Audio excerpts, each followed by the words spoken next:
दर्शकों नमस्कार, आपका हार्दिक स्वागत है आपका अपना चैनल एस्ट्रो एस बघेल में।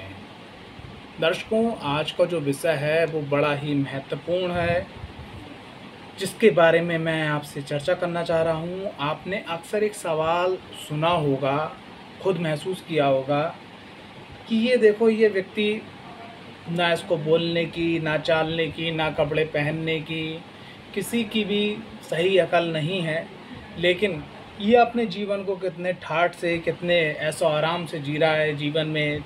चाहे पत्नी हुई, चाहे पति हुआ उसका, चाहे बेटा हुआ, चाहे बहू हुई, चाहे माँ हुए, चाहे कोई भी रिश्तेदार हो, वाहन, भूमि, भवन, ईश्वर का आशीर्वाद उसको सब कुछ प्राप्त है। ठीक है। उसको देख के कभी कभी क्या होता है कि ईर्ष्या सी महसूस होती है कि हमने ईश्वर के समक्ष ऐसी कौन सी गलती करी कि जो हमें इस प्रकार के कष्ट प्राप्त हो रहे हैं। मतलब सुकून और सौभाग्य किसी प्रकार का प्राप्त नहीं होता है। तो अगर कहीं आपके संग ऐसा है कि आपके जीवन में किसी भी प्रकार का आपका सहयोग नहीं प्राप्त हो पा रहा है, सौभाग्य नहीं प्राप्त हो पा रहा, भाग्य साथ नहीं दे रहा है, तो ये वीडियो आपके लिए है। वीडियो का टॉपिक है, कुंडली में देखो आपके भाग्य भाव पर किस ग्रह की नज़र यानी दृष्टि है। नवम भाव, नवम भाव से क्या देखा जाता है? आपका भाग्य, आपका धर्म, आपका यश, सर्व कल्याण, साला साली, स्वप्न यानी जो सपने आते हैं वो, प्रकाश रूपी शिक्षा, ठीक है, मार्गदर्शक गुरु आचार्य, ये सब दिखे जाते हैं आपके किससे? नवम भाव से। अब चर्चा करेंगे नवम भाव की, ध्यान से सुनिएगा। लेकिन उससे पहले सविनय निवेदन इस प्रकार है कि भैया, अगर आप चैनल पर पहली बार आए हैं, ठीक है, तो चैनल को सब्सक्राइब करना बिल्कुल ना भूलें और चैनल को ज़रूर सब्सक्राइब करें, वीडियो को लाइक करें और ज़्यादा से ज़्यादा लोगों को शेयर करें, क्योंकि यहाँ बात होगी नवग्रहों की। और हर किसी के जीवन में, इस सृष्टि के अंदर जो भी व्यक्ति जीव है, उसकी कुंडली में नवग्रह काम करते हैं। अगर नवग्रहों में से अगर 2-4 ग्रहों की भी आप पे कृपा प्राप्त हो गई आपको, तो आपका जीवन सफल, उच्च कोटि साक्षात्कार जीवन, आपको मार्गदर्शन उन ग्रहों की तरफ से प्राप्त होगा आपको। चलते हैं नवम भाव। तो जो भी आपका लगन हो, यहाँ पर देखिएगा 1 से लेके 12 लगन होते हैं, यानी कि मेष लगन, वृषभ लगन, मिथुन लगन, कर्क लगन, कन्या लगन, सिंह लगन, तुला लगन, वृश्चिक लगन, धनु लगन, मकर लगन, कुंभ लगन और मीन लगन। यानी 1 से लेकर 12 तक कोई भी संख्या हो सकती है। जब वहाँ से आप गिनोगे तो 1 2 3 4 5 6 7 8 9, जो नवम भाव आएगा वो आपका भाग्य भाव होगा। ठीक है।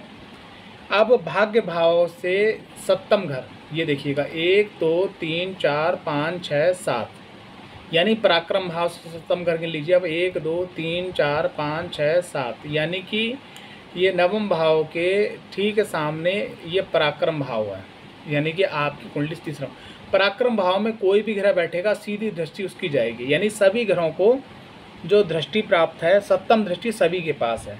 लेकिन आपको मैं बताना चाहूँगा यहाँ पर कि जो हमारे गुरुदेव महाराज हैं और राहुदेव महाराज हैं और केतुदेव महाराज हैं, ये अपने से पंचम घर, सप्तम घर और नवम घर देखते हैं।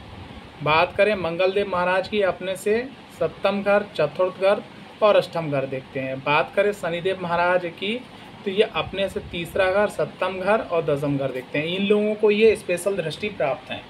ठीक है। बाकी सबके पास सप्तम दृष्टि है। बात करते हैं यहाँ पर सूर्यदेव की। सूर्यदेव की सीधी दृष्टि जब भाग्य भाव पर पड़ती है, तो भाग्य में जब दृष्टि पड़ने के कारण क्या ऐसा व्यक्ति भाग्यशाली, यशस्वी, ठीक है, और उसके संग संग पिता को या पिता तुल्य व्यक्ति को,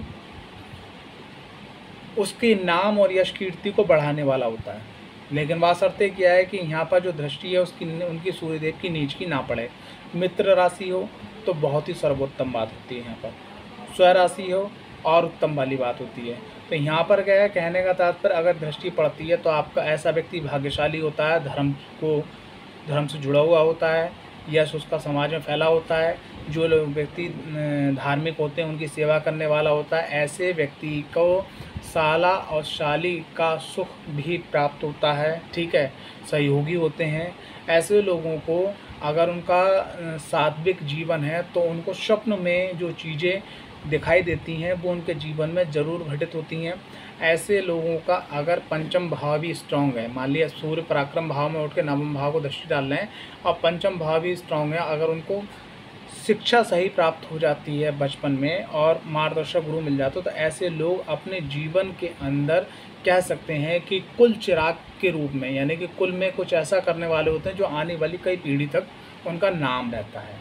ठीक है, बात करते हैं चंद्रदेव की। तो चंद्रदेव की जब दृष्टि नवम भाव में पड़ती है तो ऐसे लोगों को भगवान शिव की आराधना जरूर करना चाहिए, माँ की सेवा जरूर करना चाहिए और ख़ास करके अपने जीवन के अंदर अगर आपके पास ईश्वर ने पैसा दे रखा, महालक्ष्मी की कृपा है, तो आप जो है शिवालय का निर्माण अपने जीवन में ज़रूर करवाएं। इससे आपके जीवन में आपका भाग्योदय, धर्म, सर्व कल्याण, आपको सब प्राप्त होता है। आपको साला का साली का सुख प्राप्त होता है और अंतिम समय में आप शिव लोक को प्राप्त करते हैं।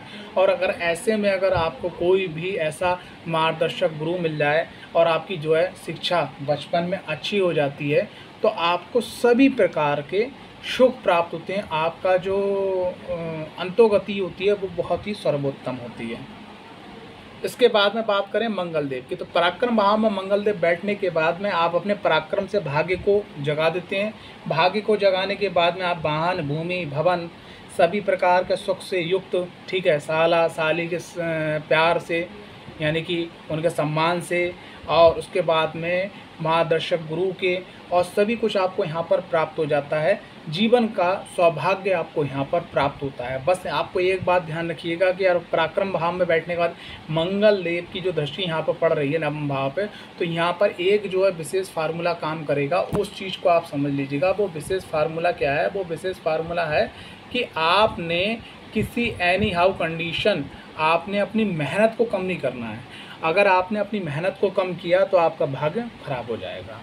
उसके बाद में मंगल देव की एक दृष्टि और प्रति छठे भाव में बैठने के बाद में और आपके किसको देखते हैं? नवम भाव, यानी 1 2 3 4 चौथी दृष्टि देखते हैं यहाँ पर बैठने के बाद। यहाँ पर देख रहे हैं सप्तम दृष्टि से, यहाँ से देख रहे हैं चौथी दृष्टि से। तो चौथी दृष्टि देखने के बाद भाग्य भाव को देखते हैं तो ऐसा व्यक्ति रोग, ऋण, शत्रु, कॉम्पिटिटर को पछाड़ने के बाद में, उसका भाग्योदय होता है।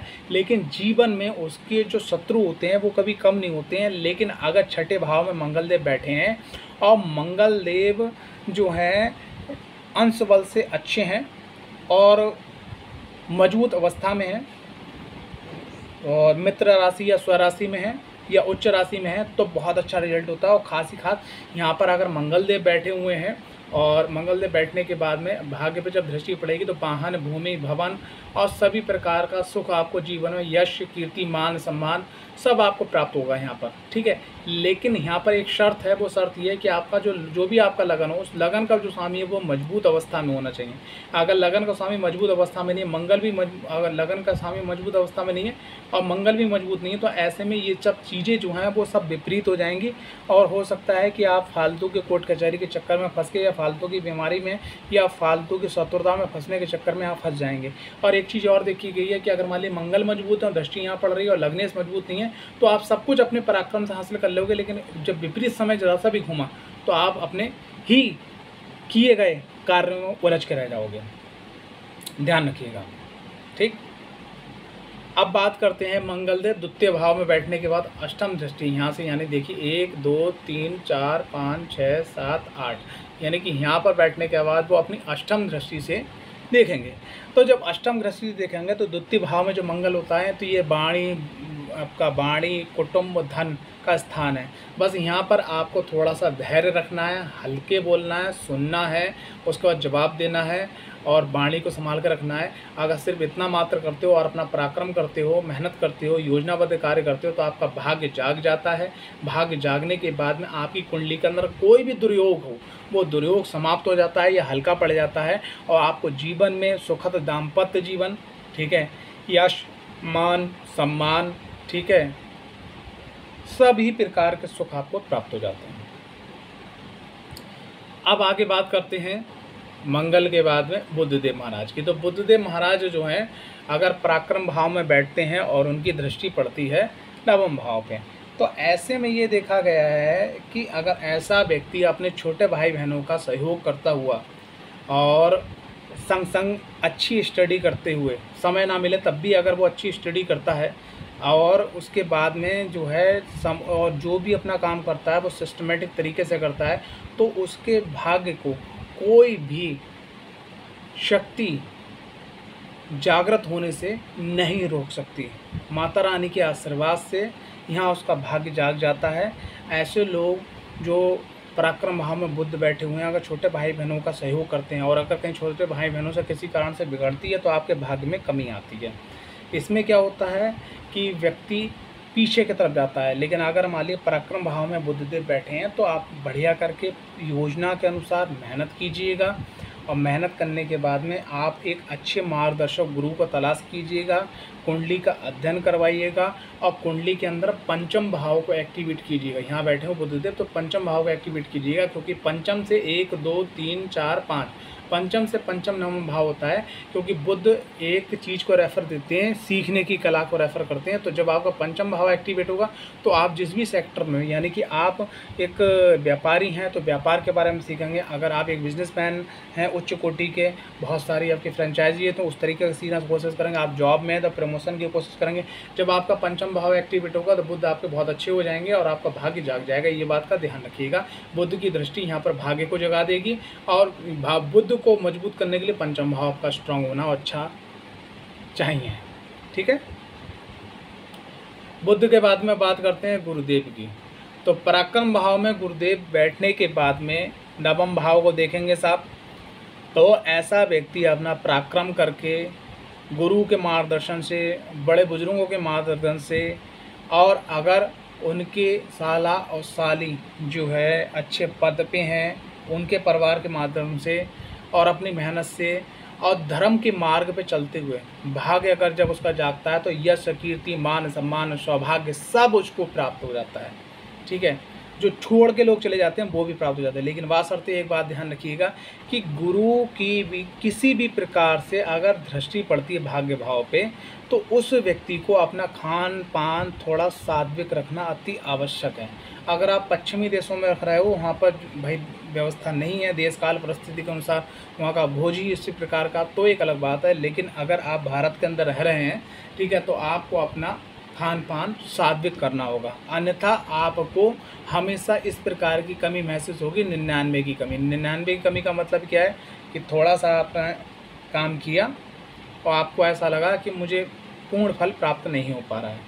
सभी प्रकार के सुख आपको यहाँ पर प्राप्त हो जाएंगे, क्योंकि गुरु की दृष्टि एक ऐसी है कि जिस भाव पे पड़ती है उस भाव के सकारात्मक प्रभाव को बढ़ा देती है। जैसे धन वृद्धि, मान वृद्धि, सम्मान वृद्धि, सुख वृद्धि, आनंद वृद्धि, दाम्पत्य सुख वृद्धि, ठीक है, यश कीर्ति वृद्धि, ठीक है, आध्यात्मिक तपोबल वृद्धि और आपका आंतरिक चेतना ऊर्जा वृद्धि, ठीक है, इष्ट कृपा वृद्धि, पितृ कृपा वृद्धि, ठीक है, कुल देवी देवता कृपा वृद्धि, ये सब आपको यहाँ पर प्राप्त हो जाएगा।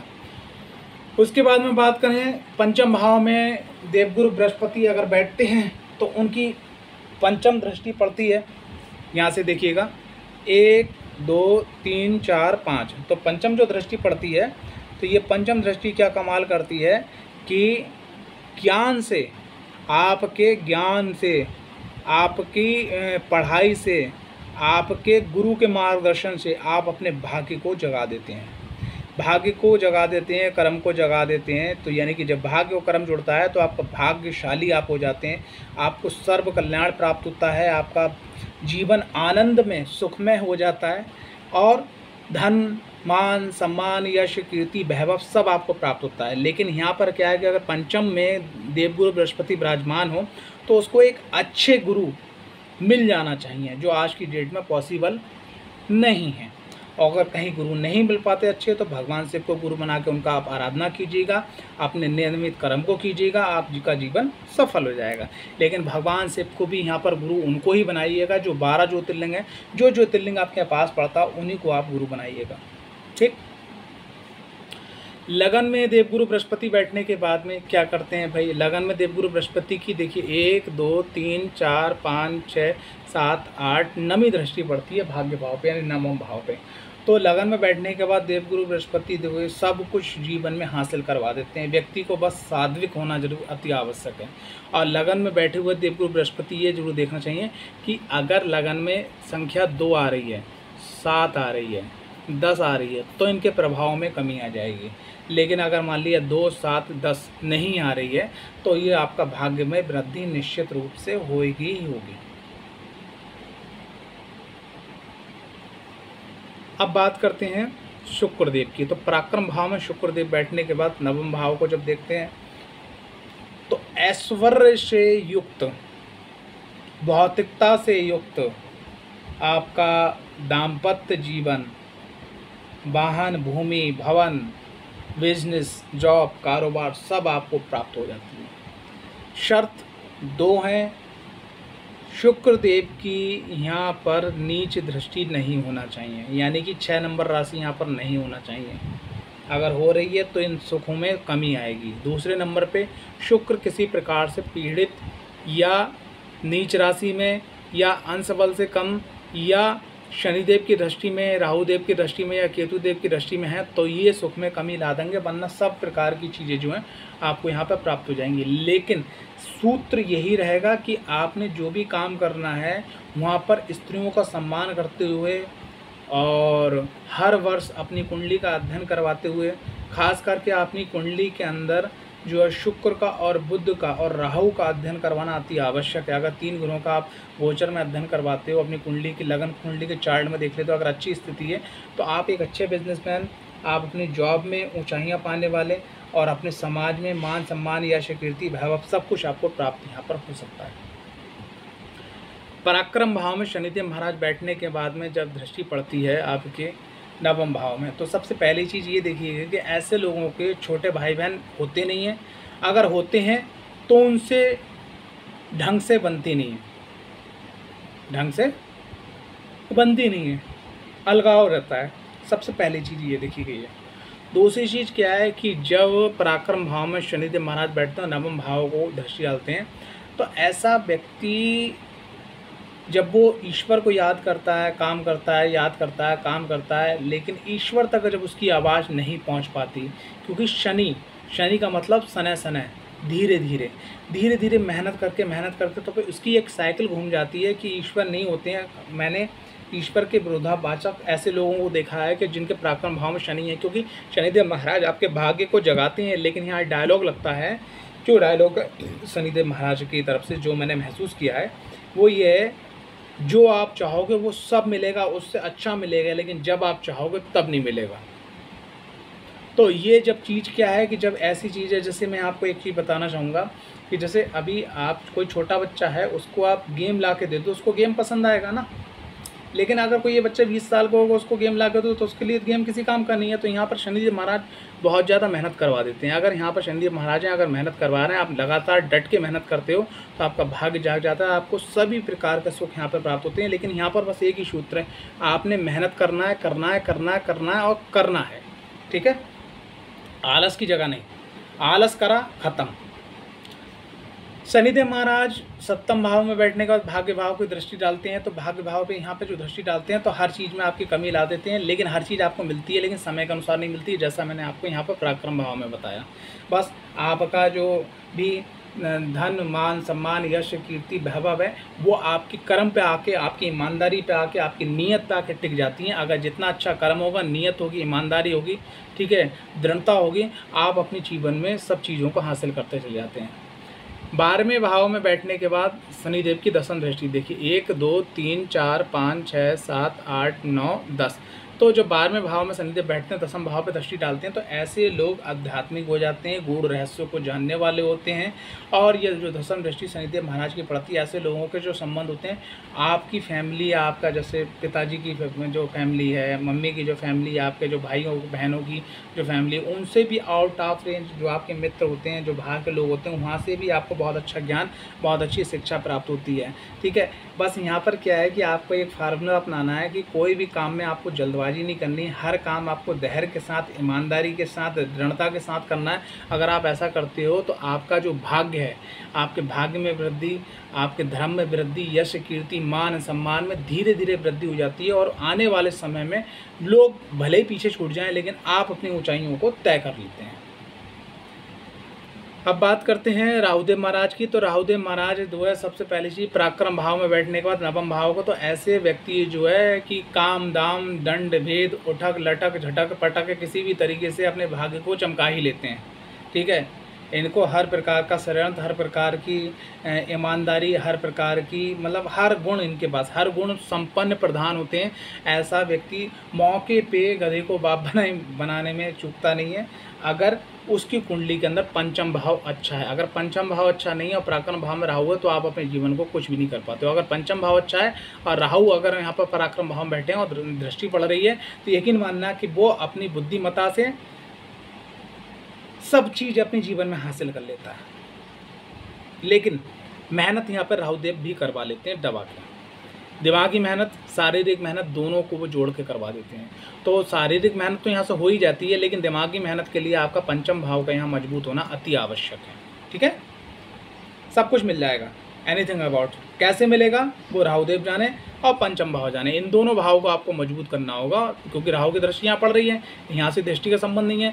लेकिन राहुदेव दो चीज़ें यहाँ पे करवाएंगे आपसे, एक पराक्रम यानी मेहनत, शारीरिक मेहनत, दूसरी दिमागी मेहनत। तो दिमागी मेहनत को मजबूत करने के लिए पंचम भाव आपका मजबूत होगा, आपके डिसीजन और ये जो प्लानिंग होगी वो मजबूत होगी। तो आपका जो निशाना है, आपका जो कार्य है, वो सटीक जगह पर निशाने जाकर टच होगा।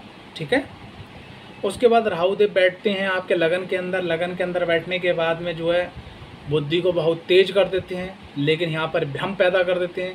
यहाँ से जो नवम दृष्टि पड़ती है, भाग्य में वृद्धि होती है, लेकिन थोड़ा समय लगा देते हैं। यहाँ पर बैठे हुए राहुदेव की जो नवम दृष्टि पड़ रही है आपके भाग्य भाव पे, भाग निश्चित ही जागता है, लेकिन आपको अपने आप को एकाग्र रखना होगा। ये नहीं कि आज आपने 10 फुट यहाँ गड्ढा खोदा, इसको चेंज करके फिर दूसरी जगह खोदा। आपको एक काम को पकड़ना है ईमानदारी से और लगातार करते चले जाना है।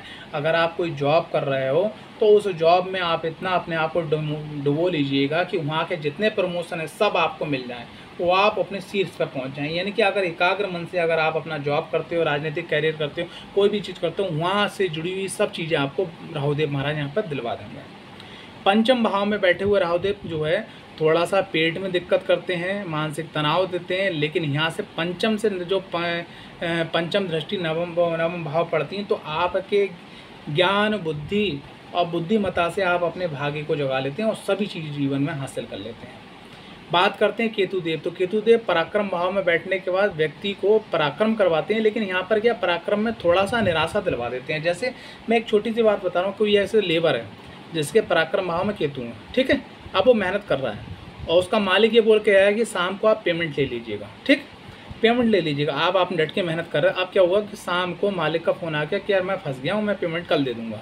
तो ये क्या करते हैं, एंड मौके पे आपके मनोबल को तोड़ते हैं। अगर पराक्रम भाव में केतुदेव बैठे हैं, अगर आप अपना मनोबल ना तोड़ें, बस अपना काम निरंतर करते चलाएं ईमानदारी से, प्लानिंग से, तो आपका भाग्य को उदय होने में कोई भी नहीं रोक सकता। व्यक्ति जो है एक राई के दाने से एक पहाड़ का मालिक बन सकता है। यानी कि व्यक्ति जो है फर्श से अर्श तक केतुदेव आपके पराक्रम भाव के पहुंचा देते हैं। बस आपने जो भी काम करना है डट के करते रहना है, जहाँ पे कितनी भी निराशा आए, लेकिन आपको डटे रहना है।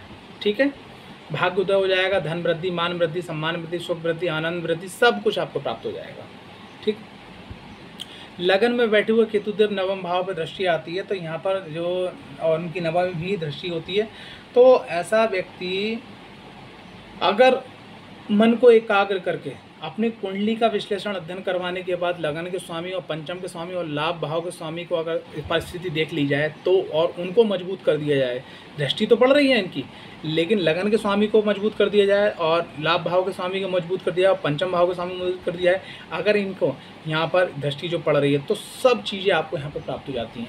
सेम कंडीशन यहाँ पर होती है कि केतुदेव अगर पंचम भाव में है तो यहाँ पर क्या है कि पंचम भाव का स्वामी, लगन का स्वामी, लाभ भाव का स्वामी, पंचम लगन और लाभ भाव का स्वामी, अगर इन तीनों को मजबूत कर दिया है तो इतना ज़्यादा केतु का बल बढ़ जाता है कि आपके भाग्य में अचानक मतलब उन्नति आपको प्राप्त होती है। जैसे वाहन है, भूमि है, भवन है, मतलब सभी प्रकार के जो सुखों की बात हो रही है, चाहे आध्यात्मिक सुख है, यानी कि आप जो 5 साल तक भटके, कोई आपको अच्छा गुरु नहीं मिला, अचानक आपको ऐसा गुरु मिल गया जिसने सिर पे आपके हाथ रख दिया, आपके सब काम बनते चले गए।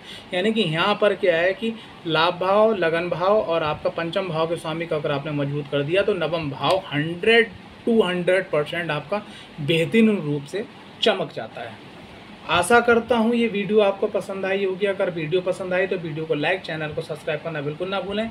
अगर आपका कोई सवाल है, अगर आप अपना कुंडली विश्लेषण अध्ययन करवाना चाहते हैं तो व्हाट्सअप नंबर है जो आपको डिस्क्रिप्शन में मिलेगा। आपका 1 क्वेश्चन से लेकर 5 क्वेश्चन तक का आपका सलूशन मिलेगा, ठीक है, जिसके लिए आप व्हाट्सअप नंबर पर अपना अपॉइंटमेंट छोटा सा शुल्क देके बुक करवाएँ और जानकारी को प्राप्त करें, जीवन को सफल बनाएं। जय माता दी।